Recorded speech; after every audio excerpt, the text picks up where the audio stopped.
Hey, everybody out there. Hey, we're back. Bible study. Ready to go. Last week in Acts. Woo! 1, 2, 3.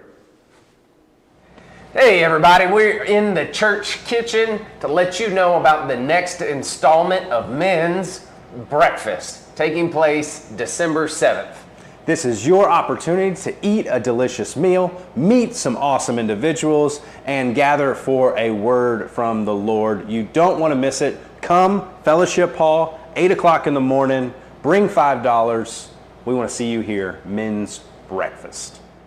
Hey up there, Jody. Why are we in the choir, or where are we? We're in the choir suite. Why? Because we wanted to let you know about Starting Point happening December 8th.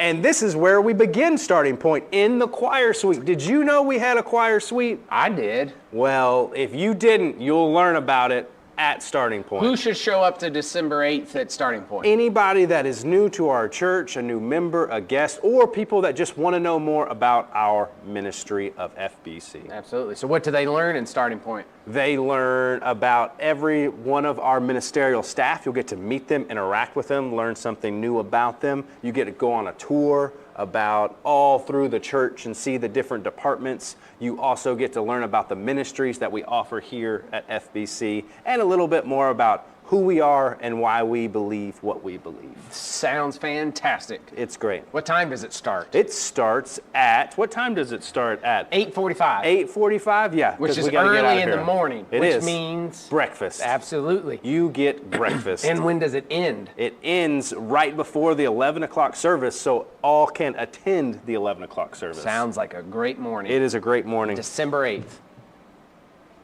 I don't think I'd like to be tall. I don't have to worry about that.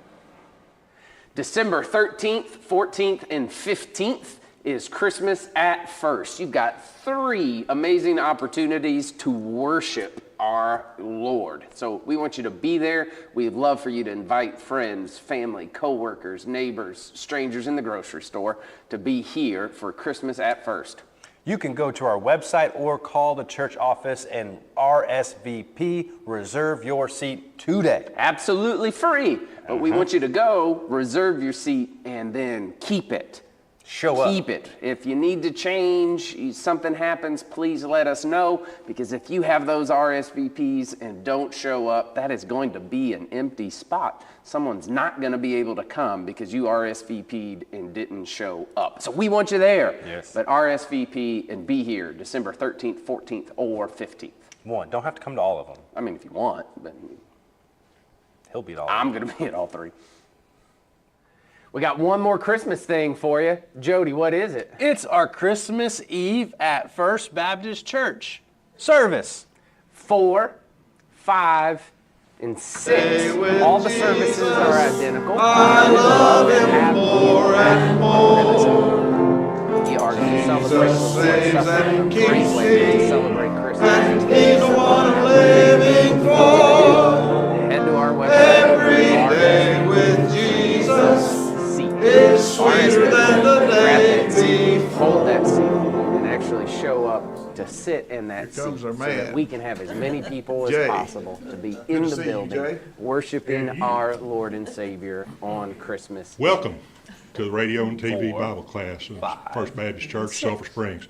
Welcome to all those who are in the room and to all those We're who are filming joining us this by outro various in a electronic place media. you've probably never Gary, been. y'all be This safe. does not show up on Gary the Starting is Point tour, Jody. This will with not us be this on the morning. tour. He's a Where little bit are under we? the weather, We are in the and, mechanical room. Pastor Yes. reported that Why it's he at the got up mechanical and, room? started getting ready. Because and there's so decided many that cool it things wasn't that are with him large that I today. don't know what they do. So Probably a lot of things that shouldn't be it, in here yeah. it anymore. falls to Probably me so. to This have place the is begging for a happy garage children set. welcome. Whoa.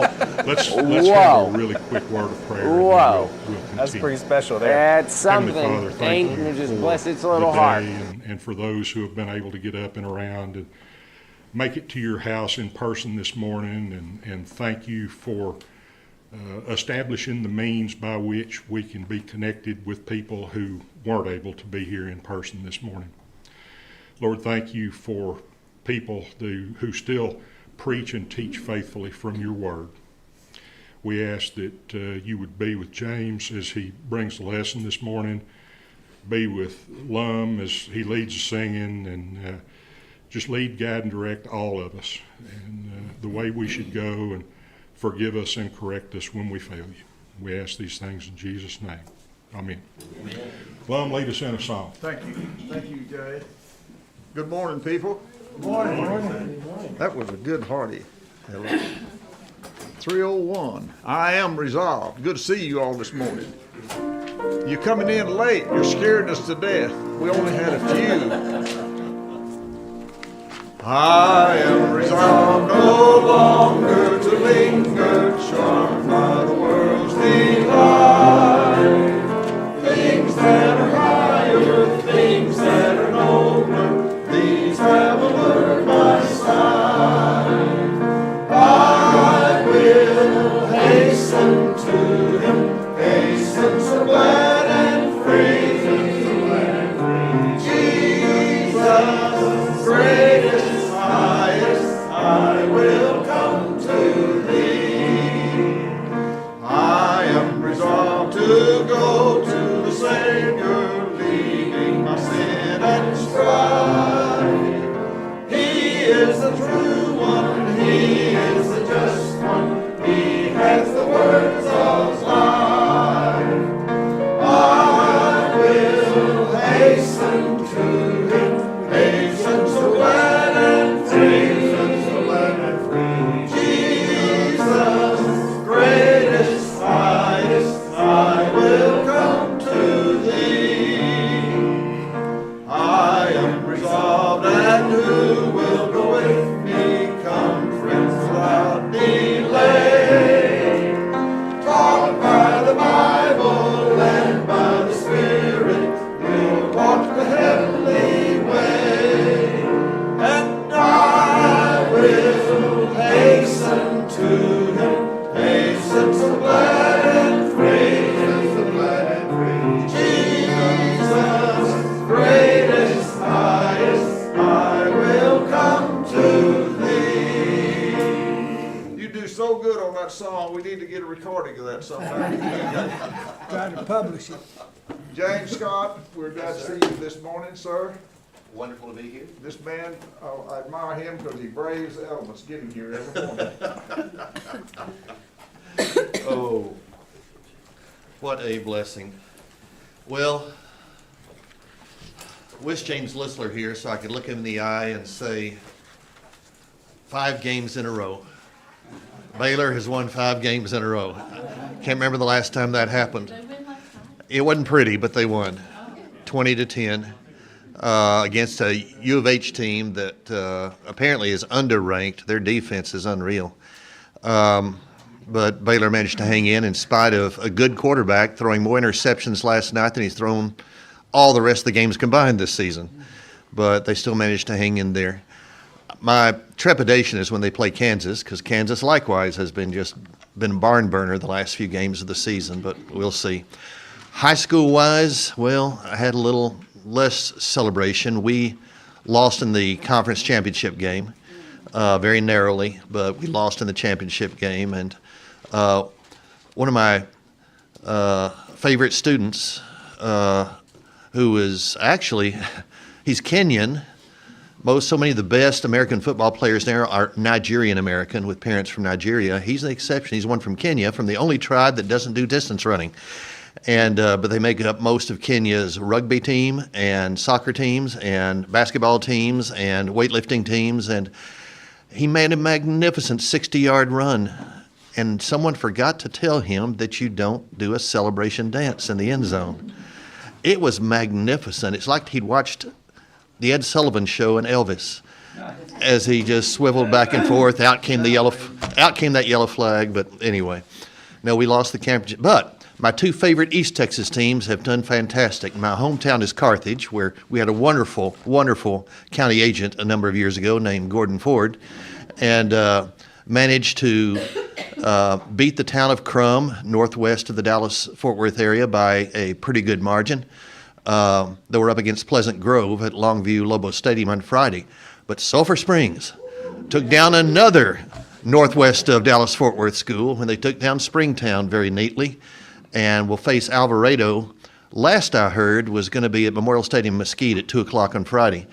2 o'clock is what they're saying. That could change, so you need to keep your ear to the ground on that.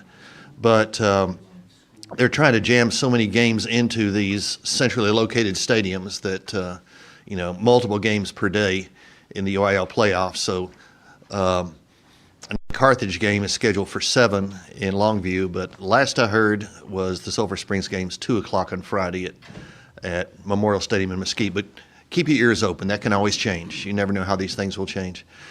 And so feeling very good about East Texas right now. I've always just been irritated with the Morning News and Star-Telegram for giving such short shrift to the East Texas teams whenever it's coming up. It's always, broadcast everything, and then, Sulphur Springs could be number 1 in USA Today, and they'd put it as a little tiny byline at the bottom. And the same for Carthage. But nonetheless, congratulations to our boys and our coaches at Sulphur Springs for, what they have done this year. We are in a portion of the Bible that, yes, see, normally it's Eddie's style to open a book, and he and James often compete with the honor of doing that. I get to conclude the book of Acts, which it's been said that every Christian should read the entire book of Acts at some point. I mean, we read the entire Bible, but to know how the faith took off, to know where the saints were and what they were doing from the time of Jesus onward, in those first decades, the book of Acts, it reads better than any adventure novel I have ever come across, start to finish. You can't make this stuff up. No screenwriter, no, what was it that they said after the Miracle Giants versus Dodgers game in 51 with Bobby Thompson's home run? The greatest Hollywood producer on an opium jag could not have come up with a more improbable plot. Well, the book of Acts is more exciting than that, from start to finish, and I commend James and Eddie for the way they have portrayed it beautifully through here. We are at the climax, at the end. Eddie took us very neatly through Paul's trial before the governor and governors of the Holy Land. The Roman governors of the Holy Land. You had Governor Felix, who first heard Paul, and pretty well determined that Paul had done nothing that was worthy of being sentenced. Nonetheless, Felix was notorious for bribery. The stories that Josephus and Diodorus and other Roman historians, Livy, tell us of his avaricious desire for bribes and for corruption just is off the chart. How many people he tried to steal from. He would arrange riots between ethnic groups so he could steal all their stuff. He was finally recalled to Rome and replaced by Festus. How many of you love the name Festus? Okay. I love it like I love the name Doc Adams. I love the name Newley. I love Miss Kitty. You gotta love a guy who's named Festus. There's just no two ways about it. And he is a man of apparent integrity for a Roman governor by comparison. Better than the one who came before, and definitely better than the one who came after, who helped provoke the great Jewish revolt. Festus was on an even keel. And he brought in King Herod Agrippa II, who was ruler over a good part of the Holy Land, as a Roman client. They were like partners in dealing. We read in the earlier part of the Gospels that Pilate and Herod Antipas did not get along all that well until they shared the trial of Jesus. These two apparently are getting along quite well. And Agrippa brought with him to the trial his trophy sister, Berenice. Now, she is much spoken about in ancient literature, and they're all pretty well concurring. Berenice was a daughter of the previous Herod, of Herod Agrippa I, the one who murderously executed the Apostle James, but then God struck him down when he acted godlike. These were his kids. Agrippa II and Berenice were brother and sister, and she had gotten married, a political marriage at age 14, got divorced within 2 years, married another guy, a political marriage, a much older man, had 2 sons with him, and became a widow at age 19 or 20, and was married 3 more times in her life. But each time she was not married, she returned home to her brother and stuck tight with him. And this went on for decades, her pattern. Supposedly, she was quite beautiful, and supposedly she used her beauty for political purposes. There was always a suggestion that her sister-brother relationship was a little bit too Eastern. Remember how Cleopatra was married to her own brother before she met Mark Antony and everything? That's what people gossiped about. Historians agree they can't disprove that and they can't prove it. It's just the names Agrippa and Berenice together would cause a smirk on most people's faces back then, though they didn't know for sure. Ultimately, she went for the bigger game. When the Roman general Titus came to destroy Jerusalem, she had tried to help the people of Jerusalem by interceding with the Romans, as had her brother. They were caught in the middle between the anger of the Jewish people and the authority of the Romans. And when the Jewish people nearly killed them both twice, they defected to the Romans, and she became the mistress of General Titus, who was 11 years younger than herself. And they were very tight. And so far as I can tell, he was very faithful to her and she to him the whole time they were together. And after Jerusalem was destroyed and he went back to Rome, she went back with him, hoping to be his wife. He would soon be emperor of Rome. She could have been a Jewish Roman empress. But the people of Rome and the Senate had bad memories of Cleopatra. And this was too much like Cleopatra for them. Way too much. These Eastern queens and Eastern princesses you can't trust. So, chunk her out of the picture. Titus literally had to dump her. And though they remained tight at a distance. That's who is hearing Paul with her brother and with the Roman authority Festus. And Eddie took us through that beautifully. And ultimately, Agrippa made an interesting statement at the end. And Agrippa said to Paul, what was it, Eddie? You almost persuade me to be a Christian. Apparently Agrippa, unlike his father and father before him, knew the Jewish laws. He'd studied his heritage. He knew the Jewish faith, and he was unusually, personally tied to the Jewish faith. Paul knew that. And Paul was speaking to him from the point of view of Jewish tradition about Jesus. What a way to witness to somebody. Get on their wavelength. That's exactly what Paul did, right in front of everyone. You almost persuade me to become a Christian. Paul said, I would to God that not only you, but also all who hear me today might become both almost and altogether as I am, except for these chains. I've always loved the humor in that. I wish you were exactly as I was, except for these chains, except for the handcuffs. Would you be as I were? And Agrippa and Berenice, who often helped him rule, and Festus all agreed. This man is doing nothing deserving of death or of those handcuffs or of those chains. There's no reason for him to even be here. Then Agrippa said to Festus, this man might have been set free if he had not appealed to Caesar. Once that's done, it's open and shut. We have to send him to Rome. He has to go to Rome. Chapter 27, verse 1, and then when it was decided that we should sail to Italy, Luke is using the first person, plural again. So it was Paul and Luke, and we'll see a friend named Aristarchus, a Macedonian from near Philippi. The three of them. He delivered Paul and some other prisoners to one named Julius, a centurion of the Augustan cohort, or Augustan regiment. A cohort was normally 600, but this was a special unit. They've actually found it referred to in ancient documents in the area of Syria, right where they were, that they were there for some decades. It was an elite honor guard of the entire Roman army, much like the Praetorians back in Rome, were handpicked from each of the legions to be a Praetorian to get the higher rate of pay and position and prestige, where they served both as the emperor's secret service and his honor guard. But to be a centurion in a unit like this is more than just being a sergeant. Centurions count as officer, but they don't. They're the highest ranking NCO of the Roman army, but such a high ranking NCO that they have the authority of an officer.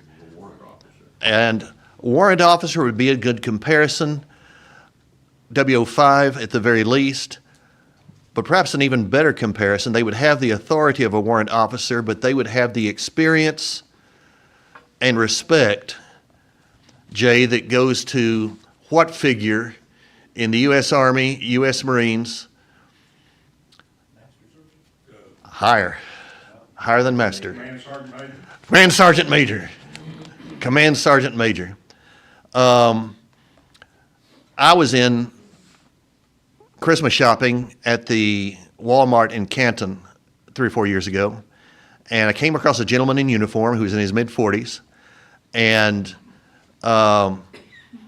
he was Black American. He was about 5'7", but what I noticed on his uniform were 3 stripes. He was Air Force, and then 5 stripes below those 3 stripes, which made him Command Master Sergeant of the Air Force, which you have to have been a veteran for 20, 25 years of hard and tough experience and have won awards left and right, maybe even the CMH. I shook hands with him. He was very nice, but what I watched really stunned me. As we waited in these lines, every man in that Walmart, over 70, and there was a bunch, individually came up, shook his hand, and then hugged him. They were all white. He was black. Small town East Texas. Every one of them was at least a Korea, if not a World War II vet. Every one of them had lived through the Jim Crow era. And yet, they were showing him the greatest honor and respect anybody could ever imagine. I love it. I love the way God has changed hearts and minds and has really affected people, because that man deserved all the respect we could show him for all he had been through. To be a sergeant major in the military, to be a, you're going to have to help me with this, William, Command Master Chief Petty Officer, is that the highest E9 that there is? Master, Senior Chief. Senior Chief Master Petty Officer is an E9, and you have to have been in forever and have to have done incredible things to be that. To be a centurion was the same. You needed to be in for a very long time to achieve the status and respect that Julius had attached to him. Not just as a centurion, but a centurion of the Augustan cohort. And I cannot tell you the number of times that I saw a sergeant major, this one sergeant major that I saw at Quantico, and he'd be approached by a young officer. Now, William, he's a command sergeant major. A young lieutenant, age 22, approaches this 45-year-old Vietnam veteran command sergeant major. Who outranks who between the young lieutenant and him? The young lieutenant outranks him. But when they salute, you automatically know that who is saluting who. That young officer is definitely saluting his rank inferior, because he's inferior in no way to that young officer. Same with the captain, same with the major. That is Julius, who we have right here. His job is not to escort prisoners. For some reason, they have detached him from this honor regiment to escort this group of prisoners. Perhaps the others, like Paul, were guilty of some infraction that allowed them to, as Roman citizens, appeal to Caesar. It could be that's why they're being taken to Rome. It could be a question of army discipline that they're being taken to Rome. In any event, a normal job for Julius would be to command the emperor's security detachment on a trip aboard ship, or command a senator's security detachment aboard ship. But they have assigned him to Paul. And I don't know if this was Festus's doing deliberately, but I'd imagine he wanted the best security possible, the smartest man possible, and that is Julius. So, entering a ship of Adramyttium, we put to sea, meaning to sail along the coasts of Asia. They were wanting to cruise along the south coast of Turkey. They didn't even stop at Cyprus on the way, which would have been, between point A and point B. They went directly from here along the coast of Asia until they came and put in at a port on the south coast there. They'd landed at Sidon, and Julius gave him liberty to go to his friends and receive care. What about the chains? I don't know, but Julius respected Paul enough to do that. So he got back aboard. They put to sea from there. We sailed under the shelter of Cyprus, so they went past Cyprus because they needed it as a wind block, because the winds were contrary.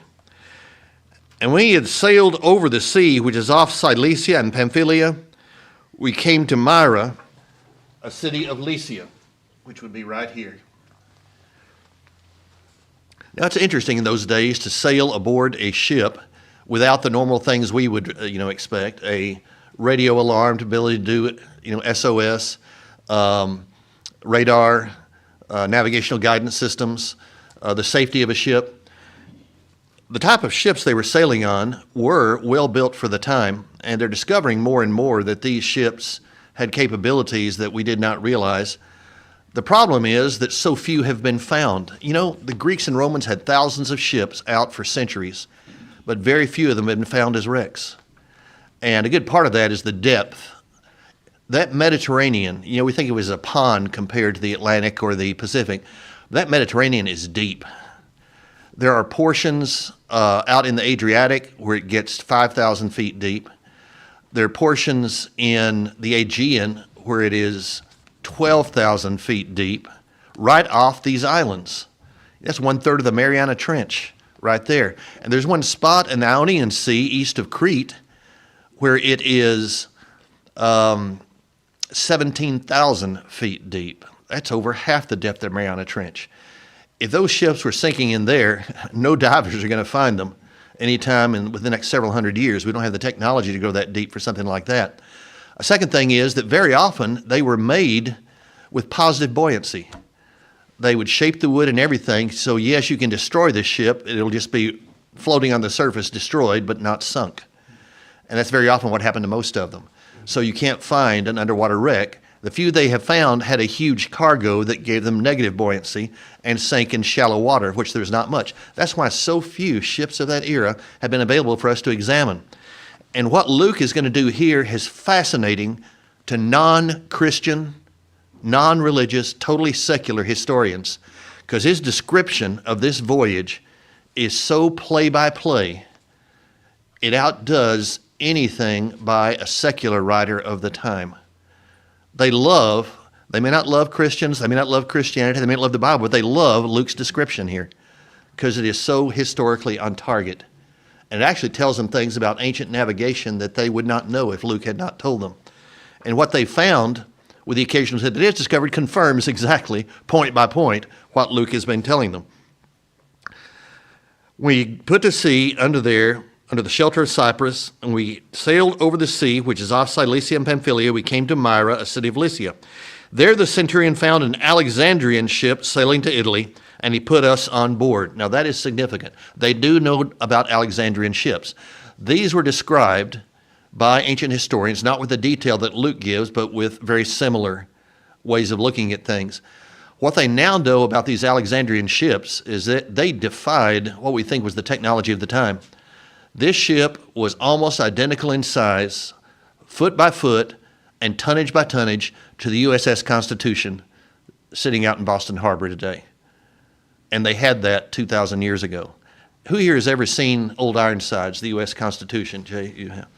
Same size, same length, same height. We're talking a 15-story mast. And all of that, multiple masts. Now, they didn't know how to tack into the wind yet. They had not yet mastered the lateen sail. That would come 1,000 years later in that region. Nonetheless, the amount of sails they put up were great. What about rowers? No. An Alexandrian ship, a big cargo ship, would never have rowers. So the large number of people on board do not include the rowers. So remember the epic images from Ben-Hur of him sentenced to the galleys. I love showing that to my football players because I tell them that our strength and weights coach is introducing this regimen for the next football season. Scares them to death. It's great. But they didn't have rowers on this type of ship. It sailed by wind only. If there was no wind, then it was becalmed. The cargo was immense. They're rated at 1,500 to 2,000 tons total cargo. Alexandrian, because that's the second largest city of the empire. In what country? Egypt. Egypt. Egypt was the breadbasket of the Roman Empire. The North African states, all the way to Carthage were, but especially Egypt. The Nile Valley produced the bread for the bread and circuses of the Roman people. They didn't keep the people fed. You had riots in Rome. You had starvation in Rome. That wheat supply was absolutely critical, and so these great Alexandrian ships would go at the right time of year after harvest to carry huge amounts of wheat to the port of Ostia that served Rome. And there was great cheering when they saw the first of the wheat ships arriving. This was one of these. They also had enough room left for passengers. Because you're probably thinking, well, yes, but Alexandria is here and Rome is here. What's it doing up there? It's kind of on the way. But if they wanted to pick up passengers, paying passengers, and other cargo and things like that, they had the ability to do so. Julius found such a ship. He knew this type of ship was reputed to be the safest because of its sheer size. And with a full cargo on board, it wasn't likely to flip over. The negative ballast would keep it straight through the water. When we had sailed slowly many days and arrived with difficulty off Cnidus, that was on the island of Crete, the wind not permitting us to proceed, we sailed under the shelter of Crete off Salmone. Passing with difficulty, we came to a place called Fair Havens near the city of Lasea. Fair Havens, right here, natural port facility, but strong winds that were characteristic for that time of year, but not, usually they came a little bit later. There's a certain season that you don't want to go out in certain places. I believe it's Gordon Lightfoot who tells us about the winds of September on what lake? Superior. And according to Nathaniel Hawthorne's poem, what was the Indian name for Superior? Gitchagumi. Very good. Awesome. Song of Hiawatha. But Gordon Lightfoot's song is not a happy song. It's a memorial song because of what ship? Edmund Fitzgerald. That went down with like a stone with 29 crewmen. What year was that? 1976, 75? 75, I believe. It just sank like a stone. You know, all it needed was a little water, boom, it went down. It was carrying tens of thousands of tons of iron ore. But the winds came early that year. They weren't expecting a hurricane force wind out there that time of year. They were expecting it a few weeks later.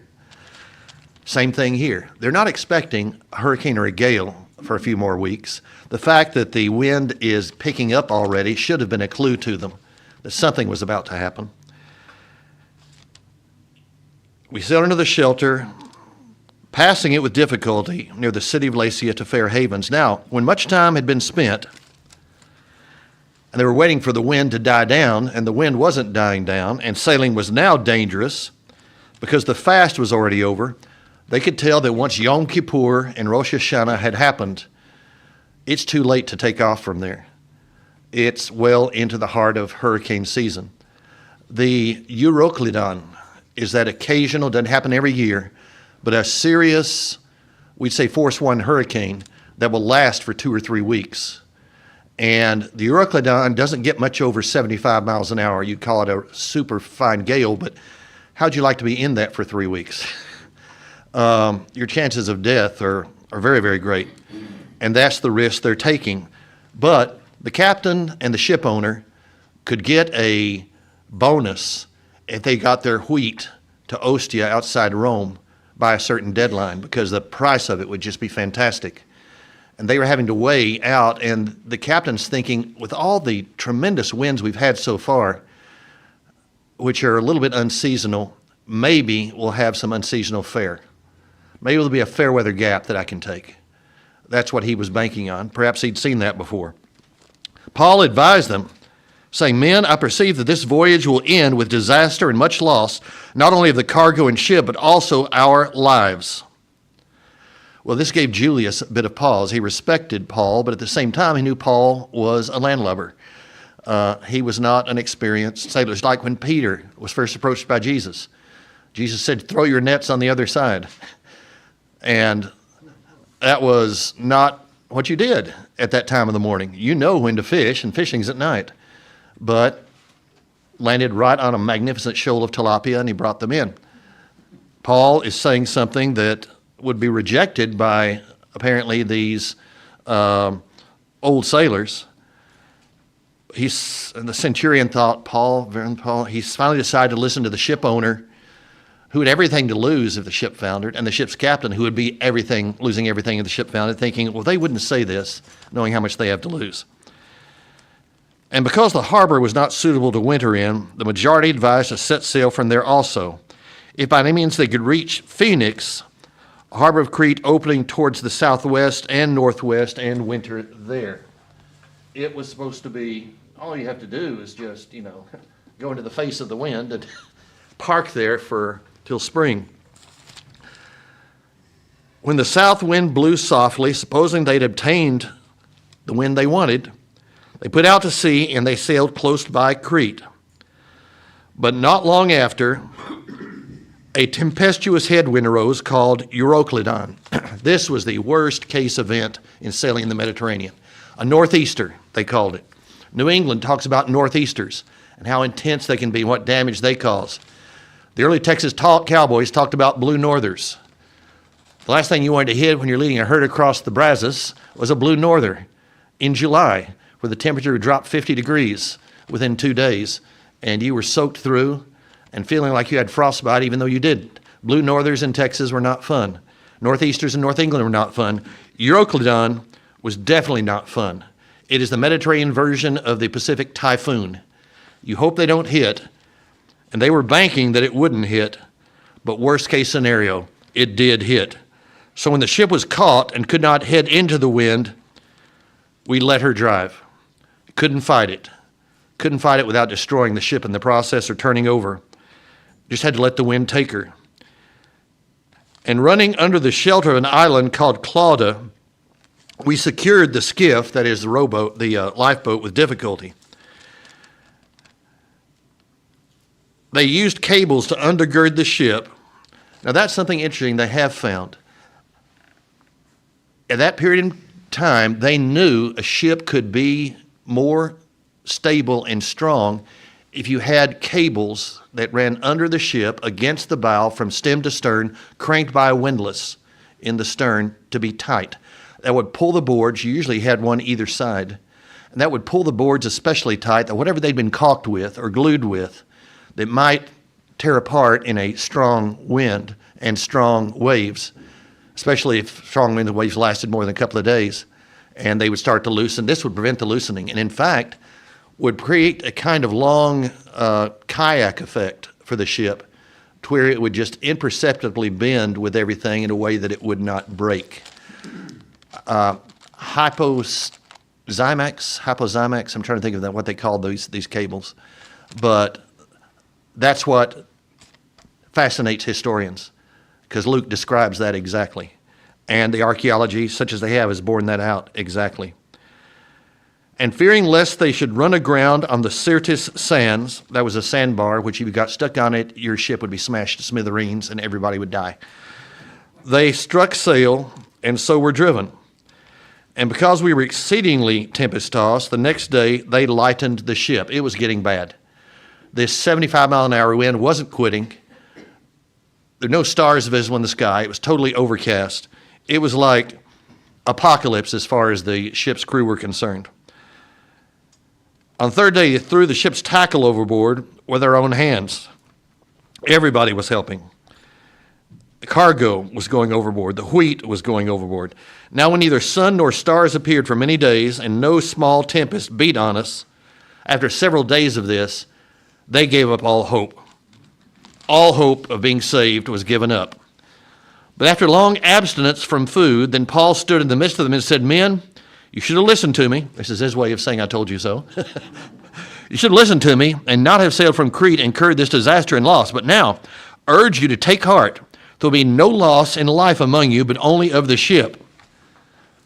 For there stood by me this night an angel of the Lord, to whom I belong and whom I serve, saying, 'Do not be afraid, Paul. You must be brought before Caesar. And indeed, God has granted you all those who sail with you. You have the lives of all with you protected.'" if they come with you. I've always wondered about that, and I heard a speaker some years ago, and I cannot remember which SBC president it was. It was either Jimmy Draper or it was Adrian Rogers, who said, Christians are not immune from natural disasters. Christians are not immune from various disasters. If so, Qantas, American Airlines, Southwest would have an advertisement saying, safe flights guaranteed, born-again Christian on every flight. We ensure one born-again Christian every flight, this flight will be safe. And Dr. Draper and Dr. Rogers said, no, it doesn't work that way. But God will protect and God's will be done for individuals, regardless of their circumstances. Especially when we do what the hymn says, trust and obey. For there's no other way to be happy in Jesus but to trust and obey. Paul is enjoining the people on the ship to trust and obey. By the way, the crew of an Alexandrian grain ship would not be that large. You could probably sail it successfully with no more than 15 sailors aboard.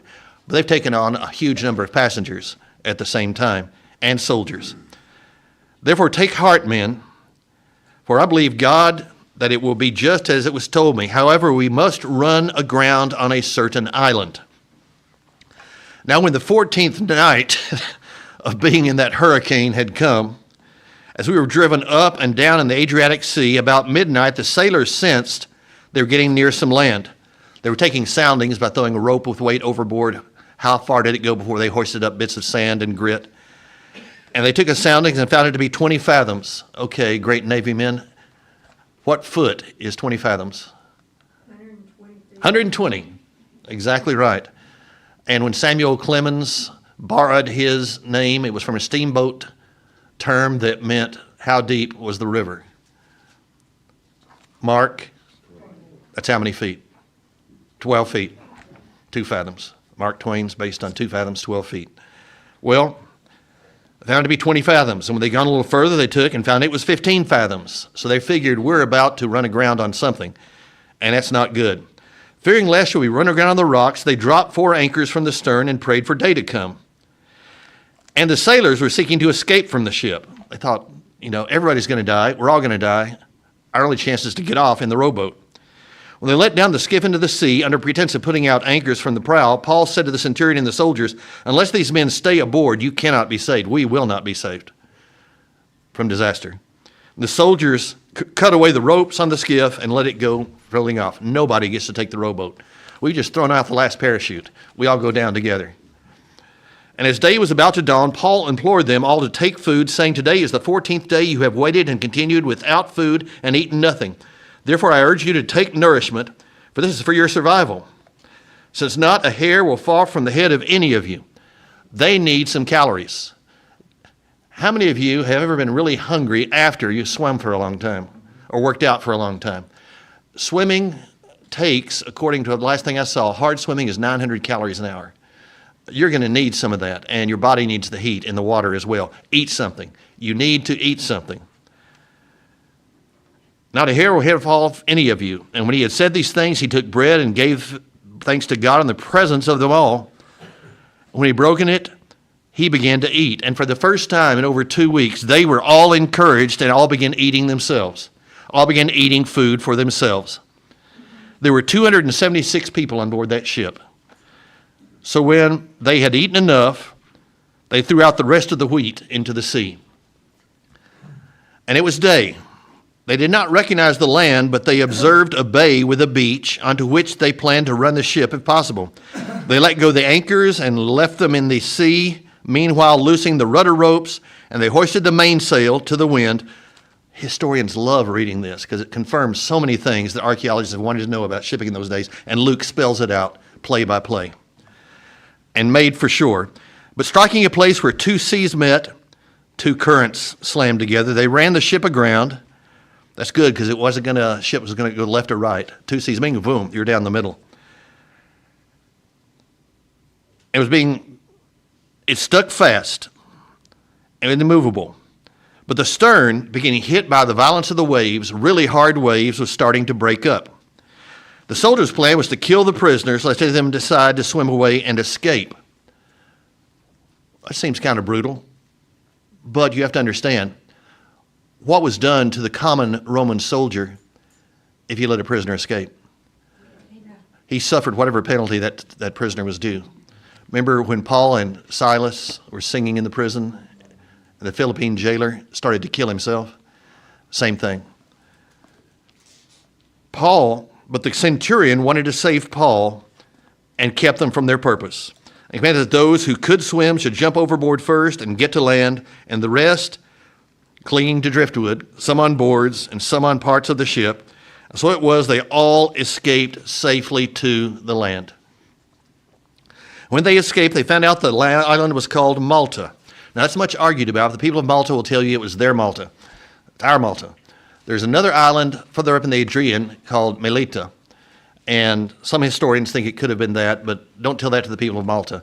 They consider this the greatest event in the history of their island. Even more than sticking it out in World War II and defying as Fortress Malta against the Nazis, Paul's landing was what counted there to them.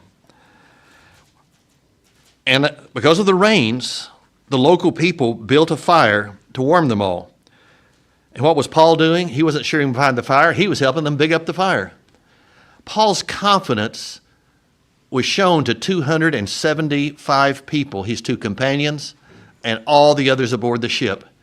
Paul's confidence, his sense of safety, of security, which we all Christians have if we trust and obey.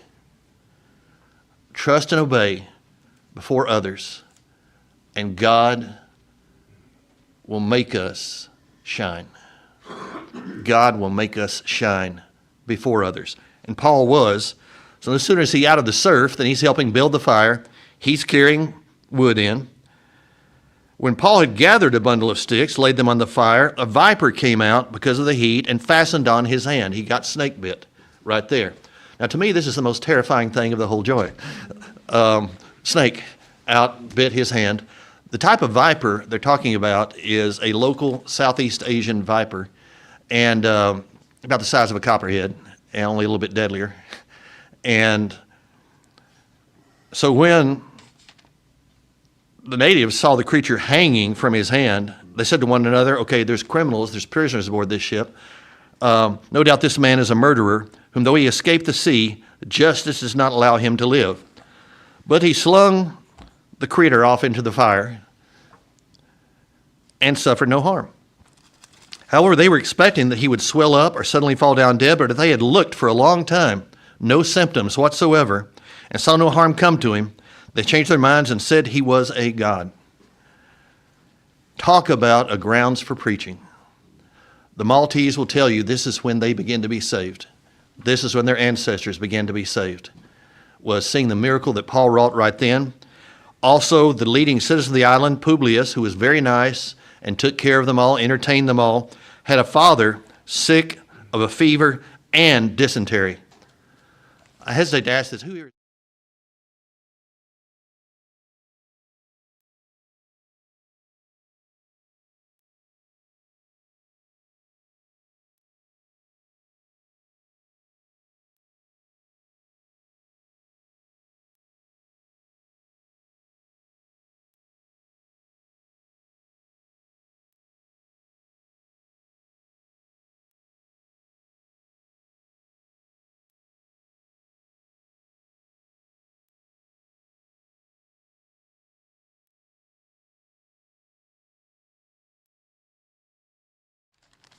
Gemini. And they were the figurehead, so think about it. They were the two patron gods of sailors. And they were often put there to guarantee the safety of a ship. But now the real safety of the ship was that God had a mission for Paul. And Paul was on board. And off it went. They came to the toe of Italy, the Italian boot. The toe was Puteoli. And we found brethren. There were Christians there. We were invited to stay with them several days. Julius had no trouble giving Paul